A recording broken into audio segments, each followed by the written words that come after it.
ഈ വെള്ളത്തിൽ അമോണിയ വരുമ്പോഴാണ് മീൻ ചത്തു പോകുന്നത്. അപ്പോൾ നമുക്ക് സീറോ ആണ് വേണ്ടത്. വെള്ളത്തിൽ അമോണിയ പാടില്ല. ഫിഷിൻ്റെ പ്രൈമറി വേസ്റ്റ് എന്ന് പറഞ്ഞാൽ അമോണിയാണ്.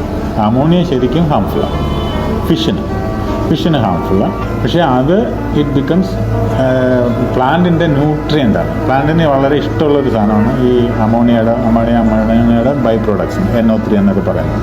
മനസ്സിലായില്ലേ? അപ്പോൾ ഇവിടെ നടക്കുന്ന സൈക്കിളെന്ന് വെച്ച് കഴിഞ്ഞാൽ നമ്മുടെ ഫിഷ് വേസ്റ്റ് ഉണ്ടാകും.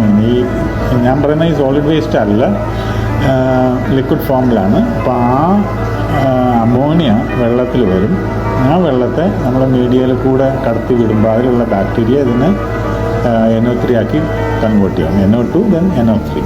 അപ്പോൾ ഈ NO3 പ്ലാന്റ്സ് വളരെ ഈസി ആയിട്ട് അബ്സോർബ് ചെയ്യുന്ന ഒരു സാധനമാണ്, അമോണിയയെ അബ്സോർബ് ചെയ്യും. അപ്പോൾ ഇപ്പം നമുക്ക് റിട്ടേൺ കിട്ടുന്നത് ആ വെള്ളത്തിലുള്ള അമോണിയ സീറോ ആയിരിക്കാം. മനസ്സിലായില്ലേ? അമോണിയ പോയിസണസ് ആണ് അവർക്ക്. അവിടെ തന്നെ അവരുടെ വേസ്റ്റ് അവർ കിടക്കുന്ന സ്ഥലത്ത് തന്നെ ഇടുന്ന ആൾക്കാരാണ്. അപ്പോൾ വെള്ളത്തിൽ സീറോ അമോണിയ ആയിരിക്കും.